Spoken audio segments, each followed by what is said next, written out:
नमस्कार। हमारा देश और पूरा विश्व आज कोविड-19 की चुनौती का सामना कर रहा है। कोविड-19 अभी खत्म नहीं हुआ है। ऐसे में हमारा फर्ज है कि हम सतर्क रहें।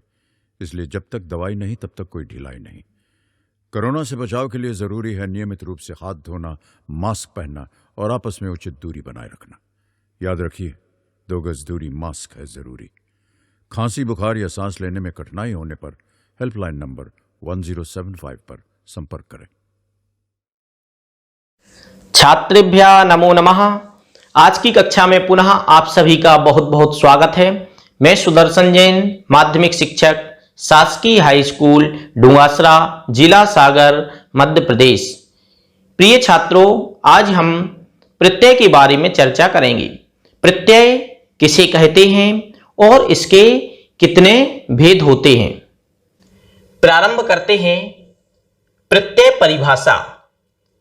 यह शब्दः धातो प्रातिपदिकस्य व अन्ते संयुज्य विशेषार्थस्य बोधं कारयति सः प्रत्ययः। अर्थात यह मतलब जो शब्द धातु व मतलब अथवा प्रातिपदिकस्य प्रातिपदक के अंत में संयुज्य मतलब लगकर विशेषार्थ से विशेष अर्थ का बोधम कार्यति बोध कराते हैं सह प्रत्यय, उन्हें प्रत्यय कहते हैं, वह प्रत्यय कहलाते हैं। प्रत्यय कौन कहलाते हैं? जो शब्द धातु या प्रातिपदिक के अंत में संयुक्त अर्थात लग जाते हैं, अर्थात धातु प्रातिपदिक इत्यादि के जो पीछे लगकर उसके अर्थ का विशेष अर्थ बोध कराते हैं, अर्थात विशेष अर्थ का जो बोध कराएं उन्हें हम प्रत्यय कहते हैं। जैसे एक उदाहरण लिया, मोहना खादति, मोहन खाता है, लट लकार का है। अब दूसरा वाक्य मोहना पाठम पठति, मोहन पाठ पढ़ता है। तो इसको हम एक वाक्य बनाते हैं, मोहिना खादित्वा पाठम पठति, मोहन खाकर पाठक को पढ़ता है, अर्थात मोहन खाना भी खाता है और खाकर क्या करता है? पाठ को पढ़ता है। तो जो यहां पर त्वा प्रत्यय दिख रहा है, तो इस प्रकार विशेष अर्थ का उसने बोध करा दिया, अर्थात खाकर पाठ को पढ़ता है। इस प्रकार अब हम देखें प्रत्यय कितने प्रकार के होते हैं। प्रत्यय के 5 भेद हैं। सुप प्रत्यय, तिंग प्रत्यय, कृत प्रत्यय, तद्धित प्रत्यय और स्त्री प्रत्यय। अब सुप प्रत्यय, इसको हम संक्षिप्त में बोल सकते हैं सुप, तिंग, कृत, तद्धित, स्त्री। तो सुप प्रत्यय किसे कहते हैं? सुप प्रत्यय वो प्रत्यय कहलाते हैं जिनसे शब्द रूपों का निर्माण होता है। इससे क्या बनता है? शब्द रूप। तिंग प्रत्यय जैसे सु, औ, जस, अम और षष्ठाभ्याम भिस, इस प्रकार संस्कृत में एक सूत्र है, उससे शब्द रूपों का निर्माण होता है। तिंग प्रत्यय से धातु रूपों का निर्माण होता है। एक सूत्र है संस्कृत में, तिप्तस झी, सिप्तस्था मिब्बस, मस्तातम झा इत्यादि एक सूत्र है। तो इससे धातु रूपों का निर्माण होता है। ध्यान रखना, सुप प्रत्ययों से शब्द रूपों का निर्माण होता है और तिंग प्रत्यय से धातु रूप का निर्माण होता है, अर्थात धातु रूप के निर्माण में तिंग प्रत्यय सहायक होते हैं। अब देखें कृत प्रत्यय, तद्धित और स्त्री, इनको आज हम विशेष रूप से पढ़ेंगे। कृत प्रत्यय कौन है? कृत प्रत्यय वे प्रत्यय कहलाते हैं जो धातुओं के साथ लगकर उसके विशेष अर्थ का बोध कराते हैं, वो कृत प्रत्यय कहलाते हैं। तद्धित प्रत्यय जो संज्ञा, सर्वनाम और विशेषण आदि के साथ में प्रयुक्त होते हैं, उन्हें तद्धित प्रत्यय कहते हैं। और स्त्री प्रत्यय वो हैं जो पुल्लिंग शब्दों को स्त्रीलिंग बनाने में हमारी मदद करते हैं, अर्थात पुल्लिंग शब्दों को स्त्रीलिंग बनाने में जो सहायक होते हैं उन्हें स्त्री प्रत्यय कहते हैं। प्रारंभ करते हैं सर्वप्रथम कृत प्रत्यय। कृत प्रत्यय किसे कहते हैं? ये प्रत्यय संज्ञा, सर्वनाम, विशेषणादि निष्पादनाय धातुभ्यः विधीयन्ते ते कृत प्रत्यय कथ्यन्ते। जो प्रत्यय संज्ञा, सर्वनाम और विशेषण आदि निष्पादन करने के लिए धातुभ्य विधीयन्ते, धातुभ्य अर्थात धातुओं के साथ, विधीयन्ते अर्थात प्रयोग किए जाते हैं, ते कृत प्रत्यय कथ्यन्ते, उन्हें कृत प्रत्यय कहते हैं। अर्थात जो प्रत्यय संज्ञा, सर्वनाम और क्रिया, विशेषण इत्यादि बनाने के लिए जो धातुओं के साथ प्रयोग किए जाएं, उन प्रत्ययों को हम कृत प्रत्यय कहते हैं। अब हम कुछ कृत प्रत्ययों को देखते हैं, जिस प्रकार कृत, तवतु, सत्री, शानच, अनियर, त्वा, ल्यप, तुमुन और ल्यप इत्यादि प्रत्यय हम देखेंगे। अब जैसे हम कृत प्रत्यय, एक कृत प्रत्यय जो है इसकी पहचान क्या है कि अंत में ता अर्थात जो ता है वो अंत में इसका शेष बचता है। कृत प्रत्यय का क्या शेष बचता है? ता। और यह भूतकाल में प्रयोग होता है। कृत प्रत्यय जो है वो भूतकाल अर्थ में प्रयोग होता है, अर्थात जिसका भाव है कि पहले जो कार्य हो चुका उस अर्थ में यह प्रयोग होता है। और जो कृत प्रत्यय है उसको कर्मवाच्य या भाववाच्य में वो प्रयोग होगा। भूतकाल में तो होगा ही, साथ में इसका प्रयोग कर्मवाच्य और भाववाच्य में प्रयोग इसका किया जाता है। अब जैसे हम देखें, पठ धातु है जिसका अर्थ होता है पढ़ना। पठ मतलब पढ़ना। तो इस पठ धातु में अगर हम कृत प्रत्यय लगाते हैं तो पठ प्लस कित क्या बनेगा? पठ प्लस कित बराबर क्या हो गया? पठिता। अब यहां पर ठा और यहां पर इसका जो ता है का है इसका हम लोप कर देंगे, तो पठ प्लस कित तो क्या बन जाएगा? पठिता। ये कहलाती है सेठ धातु। सेठ धातु मतलब इसमें बीच में ई का आगम हो जाता है, अर्थात बीच में ई आ जाती है, इसलिए यहां पर पठिता अर्थात पठ धातु में कित प्रत्यय लगाने से पठिता बना। पठिता कैसे बना कि बीच में इसमें इट आगम हो गया, इसलिए पठिता बना। लिख धातु, लिख का अर्थ होता है लिखना। इसमें भी सेठ धातु होने के कारण इसमें बीच में ई आ गया, तो इसका बन गया लिखिता। और गम धातु, ये सेठ धातु नहीं है, इसलिए गम धातु में, कौन सी धातु में? गम धातु में कित प्रत्यय लगाएंगे तो बना गता। इसका अर्थ क्या निकला? अर्थात कर्मवाच्य या भाववाच्य में, जैसे इसका भाववाच्य में देखें, पठ प्लस ता अर्थात पठिता, तो मया पठिता, मया पठिता मेरे द्वारा पढ़ा गया। उसी प्रकार इसका हम वाक्यों में भी प्रयोग कर सकते हैं। इसका अर्थ क्या निकलेगा? लेकिन भूतकाल अर्थ में, अर्थात कार्य पहले से कर लिया गया। और ध्यान रखने योग्य बात, इसमें अंत में जितने भी इससे युक्त शब्द होंगे उसके अंत में ता शेष रहेगा। जैसे पठिता, लिखता, गता, हसिता, उक्ता, इस प्रकार कितने भी शब्द हों उन सब में क्या रहेगा? अंत में ता रहेगा। ठीक है, ये हुआ कित प्रत्यय। अब जो तवतु प्रत्यय है, तवतु प्रत्यय की पहचान क्या है? अंत में तवत शेष बचता है। तवतु प्रत्यय की क्या पहचान?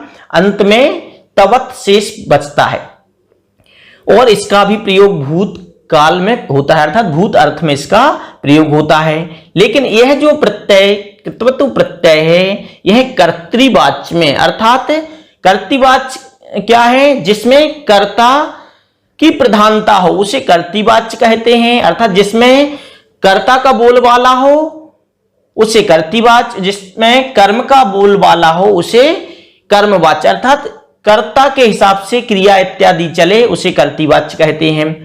तो कितवतु प्रत्यय का तवत शेष बचता है और यह भूत अर्थ में ही प्रयोग होता है और कर्तृवाच्य में इसका प्रयोग होगा।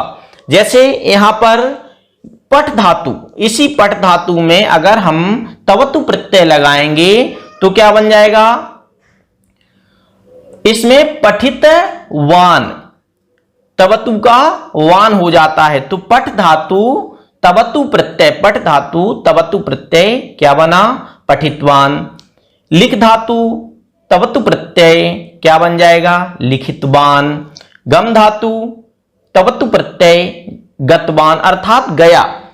सह गतवान, सह गतवान वह गया। तो कौन से अर्थ में इसका अर्थ कर्तृ अर्थ में इसका प्रयोग हुआ। गतवान, पठितवान, लिखितवान, चलितवान इत्यादि शब्दों में तवतु प्रत्यय लगाने से वान बान बान बान अंत में बचता है। तो इसकी पहचान हमको बहुत ध्यान रखना है। कृत और तवतु, इसमें ता शेष रहता है, इसमें बान शेष रहता है। अर्थ दोनों ही भूत अर्थ में प्रयुक्त होते हैं। वश जो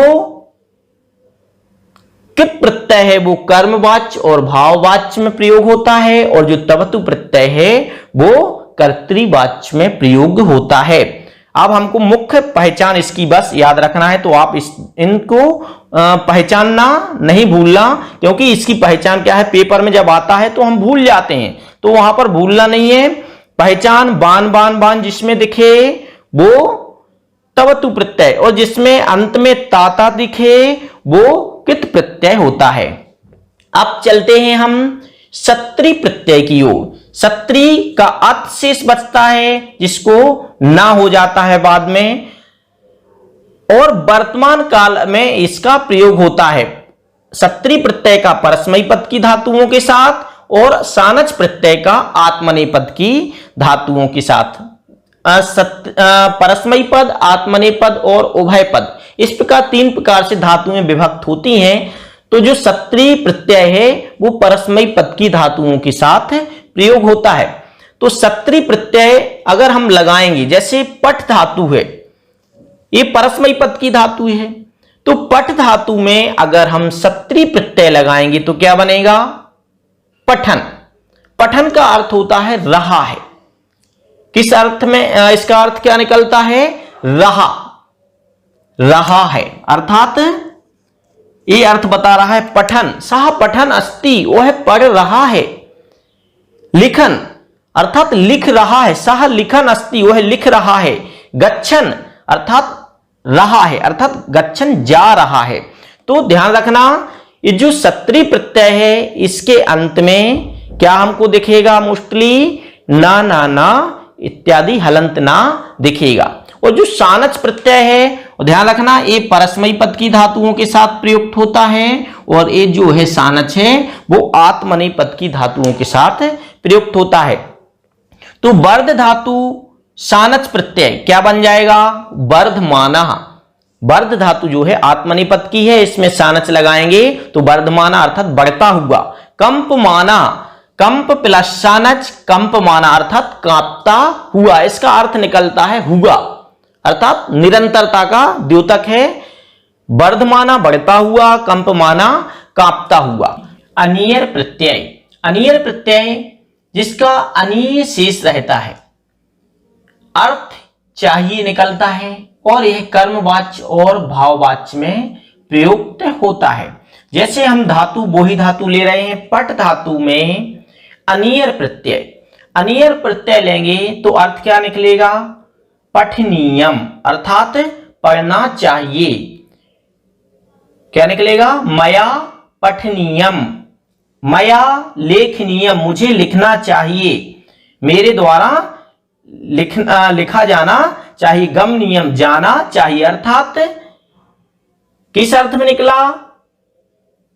चाहिए अर्थ में। और पठ धातु, कोई भी धातु हो, पठ धातु में अनियर लगाएंगे, पठनीयम। लिख धातु लेखनीयम, और गम धातु गमनीयम।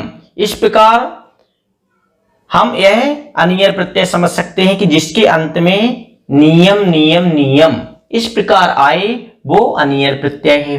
त्वा प्रत्यय क्या है? त्वा प्रत्यय की विशेषता अंत में त्वा शेष रहता है, अर्थ निकलता है कर, और यह अव्यय होता है, इसके रूप नहीं चलते। जैसे पठित्वा, पठ धातु में त्वा प्रत्यय लगाएंगे तो पठित्वा अर्थात पढ़कर।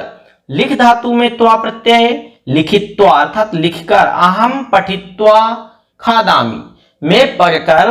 जैसे वाक्य में अहम पठित्वा खादामि, मैं पढ़कर खाता हूं, अहम पठित्वा खादामि अर्थात मैं पढ़कर खाता हूं। तो इस प्रकार जो शब्द बनते हैं उसमें त्वा प्रत्यय। भाव क्या आता है? भाव आता है कर, अर्थात वह काम पूरा करके आगे की क्रिया में करता हूं, तो ये त्वा प्रत्यय है। तुमुन प्रत्यय क्या है विशेषता? इसके अंत में तुम शेष बचता है, अर्थ निकलता है के लिए, गंतुम जाने के लिए। जैसे पठ धातु में तुमुन प्रत्यय लगाएंगे तो पठितुम, तुम का अर्थात के लिए, पठितुम पढ़ने के लिए, लिखतुम लिखने के लिए, गंतुम जाने के लिए, वक्तुम बोलने के लिए, हसितुम हंसने के लिए। इस प्रकार कोई भी धातु हो उसमें हम ये प्रत्यय लगाएंगे तो क्या हो जाएगा? तुम युक्त शब्द बन जाएगा। अब देखें हम ल्यप प्रत्यय। ल्यप प्रत्यय में की विशेषता है कि ल्यप प्रत्यय के पहले उपसर्ग होता है, धातु के पहले उपसर्ग होता है। ध्यान रखना, ल्यप प्रत्यय धातु के पहले उपसर्ग होता है और अंत में जो है वो या शेष बचता है। अंत में क्या शेष रहता है? या शेष रहता है। अर्थ निकलता है कर या करके निकलता है। धातु से पहले सबसे अच्छी पहचान है इसकी कि धातु से पहले जिसमें अगर उपसर्ग है वो निश्चित ही ल्यप प्रत्यय का उदाहरण होगा। और फिर भी अगर समझ में ना आए तो यहां पर या अंत में या देख लेना चाहिए कि जिसके अंत में या है वो ल्यप प्रत्यय का उदाहरण होगा। तो सम उपसर्ग पूर्वक पठ धातु में ल्यप प्रत्यय, समपठ्य अर्थात अच्छी तरीके से पढ़कर। बिलिख, बी उपसर्ग पूर्वक लिख धातु ल्यप प्रत्यय, बिलिख अच्छी तरीके से लिखकर। और आंग का क्या बचेगा? आशीष बचेगा। आंग पूर्वक गम धातु ल्यप प्रत्यय आगत्य अर्थात आकर। इस प्रकार कृत प्रत्यय और एक तिन प्रत्यय भी है। तिन का जैसे धातु के लिए कृ धातु है, उसको अगर हम तिन प्रत्यय लगाएंगे तो कृति इत्यादि शब्द बनाने के लिए तिन प्रत्यय का प्रयोग किया जाता है। अब चलते हैं हम तद्धित प्रत्यय की ओर। तद्धित प्रत्यय किसे कहते हैं? ए प्रत्यय संज्ञा सर्वनाम विशेषण आदि शब्दै विधीयन्ते ते तद्धित प्रत्यय कथ्यन्ते। जो प्रत्यय संज्ञा सर्वनाम और विशेषण आदि शब्दों के साथ विधीयन्ते अर्थात प्रयुक्त्यन्ते प्रयोग किए जाते हैं, ते तद्धित प्रत्यय कथ्यन्ते अर्थात उनके लिए तद्धित प्रत्यय कहते हैं। अर्थात जो संज्ञा सर्वनाम और विशेषण इत्यादि के साथ जो प्रत्यय लगाए जाएं उन प्रत्ययों के लिए तद्धित प्रत्यय कहते हैं।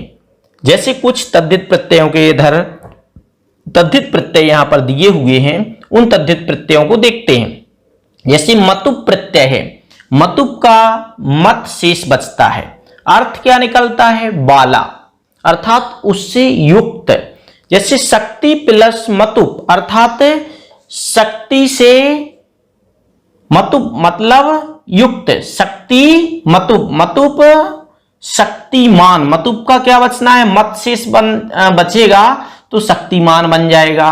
बुद्धि प्लस मतुप बुद्धिमान, इस प्रकार तो जिसके अंत में मतु प्रत्यय, शक्ति में मतु प्रत्यय लगाएंगे तो शक्तिमान बन जाएगा। अर्थ क्या निकलता है? शक्ति वाला या शक्ति से सहित। बुद्धि मतु बुद्धिमान अर्थात बुद्धि से सहित।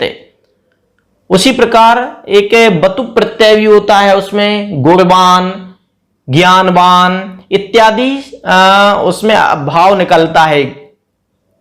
तो ये मतु प्रत्यय, इन्हीं प्रत्यय में इन शेष बचता है, अर्थ निकलता है बाला।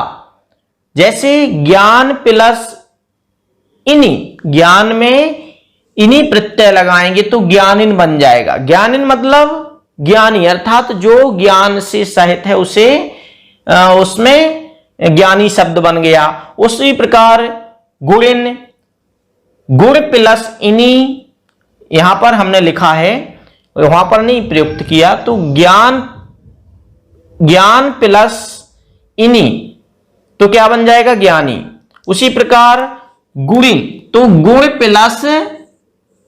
प्लस इन्हीं क्या बन जाएगा? गुणी। ठक, ठक प्रत्यय भाव अर्थ में प्रयुक्त होता है। जैसे धर्म में धर्म शब्द है, इसमें हमने ठक प्रत्यय लगाया तो क्या बन जाएगा? धार्मिका अर्थात जो धर्म से सहित है उसे हम धर्मी के लिए धार्मिक कह सकते हैं। ऐतिहासिका, इतिहास प्लस ठक ऐतिहासिका हो जाएगा, ऐतिहासिका। और इसी प्रकार बहुत सारे शब्द हम बना सकते हैं। सामाजिका, न्यायिका। अब देखें तौ प्रत्यय, तौ प्रत्यय में त्वम शेष रहता है। तो इन प्रत्ययों को पढ़ने से हमें क्या समझ में आएगा? जैसे हमने बुद्धिमान शब्द देखा, बुद्धिमान, तो उसका हमें अर्थ समझने के लिए हमें इन प्रत्ययों को समझना पड़ेगा। तो मतु प्रत्यय तुरंत समझ जाएंगे, बुद्धिमान या शक्तिमान, इसका अर्थ क्या होगा? शक्ति से सहित, उसके लिए शक्तिमान। अब जैसे धर्म, ठक प्रत्यय ऐतिहासिका अर्थात इतिहास पुराना, बहुत पुराना, अर्थात इतिहास से जो सहित है उसे ऐतिहासिका, धर्म से जो सहित है उसे धार्मिका। तौ प्रत्यय का त्वम शेष बचता है।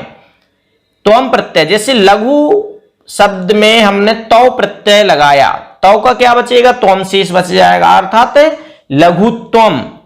लघुत्वम मतलब छोटे से छोटा, हल्का। गुरुत्वम, गुरुत्वम अर्थात वेट में वजनदार। लघुत्वम हल्का और गुरुत्वम भारी। तो तरल प्रत्यय का त्रा शेष बचता है।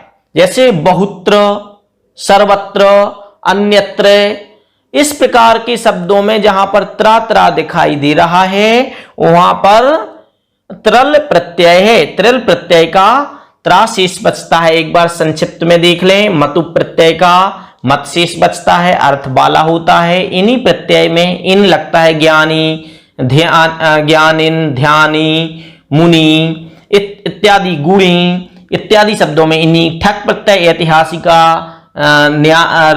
ऐतिहासिका, धार्मिका इत्यादि, राजनैतिका इत्यादि शब्द।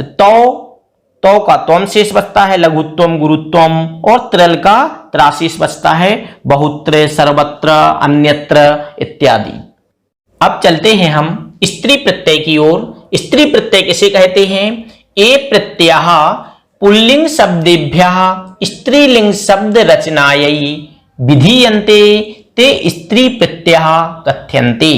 जो प्रत्यय पुल्लिंग शब्देभ्यः, पुल्लिंग शब्दों को स्त्रीलिंग शब्द रचनाएं, स्त्रीलिंग शब्द रचना के लिए विधीयन्ते या प्रयुज्यन्ते या प्रयोग किए जाते हैं, ते स्त्री प्रत्यय कथ्यन्ते, उन्हें स्त्री प्रत्यय कहते हैं। अर्थात ऐसे प्रत्यय जो पुल्लिंग शब्दों को स्त्रीलिंग बनाने में हमारी सहायता करें उन्हें हम स्त्री प्रत्यय कहते हैं। जैसे टाप, टाप जो है इसमें टाप का आ शेष बचता है।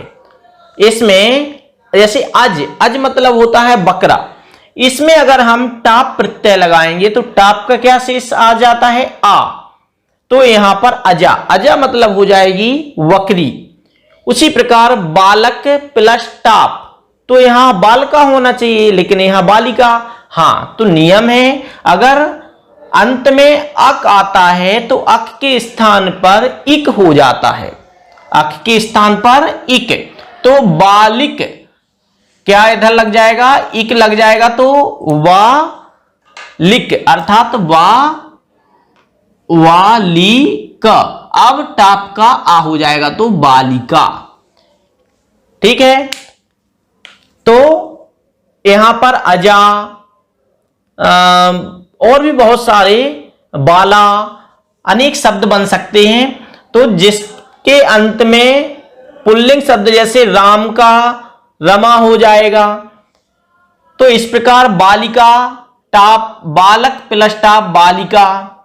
तो इस पुल्लिंग शब्दों को स्त्रीलिंग बनाने में टाप प्रत्यय। अब गीप प्रत्यय का भी प्रयोग होता है स्त्रीलिंग बनाने के लिए। गीप प्रत्यय कहां लगता है, उसकी कुछ विशेषताएं हैं। जैसे गीप प्रत्यय री और ना अंत में हो, जहां पर री और ना अंत में हो, तो जैसे अंत में री है और ना अर्थात यहां पर ना अंत में है, ऐसी जगह क्या होता है, गीप प्रत्यय लगेगा। पहली शर्त क्या है, री और ना अंत में हो। तो कर्तरी में री है और इधर ना है, तो यहां पर कर्तरी प्लस गीप, तो गीप की ई लग जाएगी, तो यहां पर कर्तरी बन जाएगा। ता और रा मिलाकर त्रा बनता है, इसलिए यहां पर कर्तरी हो गया। गुणिन प्लस गीप गुणनी, ठीक है ना, इधर ई की मात्रा लग जाएगी गुणनी।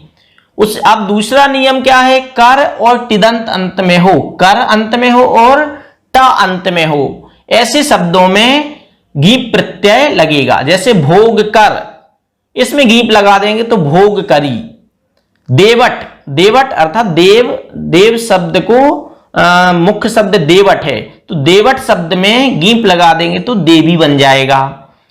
त्रिलोक प्लस, हाँ इधर द्विगु समासांत अर्थात द्विगु समासांत त्रिलोकी पंचवटी, तो त्रिलोक प्लस गीप त्रिलोकी, पंच प्लस गीप पंचवटी। तो ऐसे शब्द जहां पर द्विगु समास हो वहां पर गीप प्रत्यय लगेगा। अब गीप प्रत्यय और कहां लगेगा, जहां पर उ और री का लोप हुआ हो। तो यहां पर दिख नहीं रहा है, लेकिन जो यहां पर री है उसका मतलब उ है उसका लोप हुआ है, तो यहां पर मतुप का उ का लोप हो गया, तो श्रीमत प्लस गीप श्रीमती बन गया। यहां पर भू का भो भाव इत्यादि होकर भवती बन गया, अर्थात यहां पर उ है लेकिन दिख नहीं रही है। उसी प्रकार प्रथम अवस्था का बोध कराने वाले शब्दों में भी गीप प्रत्यय होगा। जैसे कुमार प्रथम अवस्था का बोध करा रहा है, किशोर प्रथम अवस्था का बोध करा रहा है, तो कुमार प्लस गीप कुमारी, किशोर प्लस गीप किशोरी इत्यादि बनेंगे। गीस प्रत्यय, गीस प्रत्यय अकारांत जातिवाचक शब्दों के साथ गीस प्रत्यय लगता है। जैसे मानुष प्लस अकारांत अंत में आ हो और जातिवाचक हो, तो मानुष प्लस गीस मानुषी, महिष प्लस गीस महिषी। अब उकारांत गुणवाचक मृदु अंत में उ है और ऐसे शब्दों में और गुणवाचक भी है, तो गीस प्रत्यय लग जाएगा। मृदु प्लस गीस मृदवी, पटु प्लस गीस पटवी इत्यादि अनेक शब्द बन सकते हैं। गीम प्रत्यय का एक सूत्र है निरि नरोश्चय, अर्थात निरि और नर शब्द में गीन प्रत्यय होता है, तो नारी इत्यादि और भी बहुत सारे शब्द बन सकते हैं। इस प्रकार छात्रों आज हमने प्रत्यय के बारे में संक्षेप में पढ़ा। नमो नमः।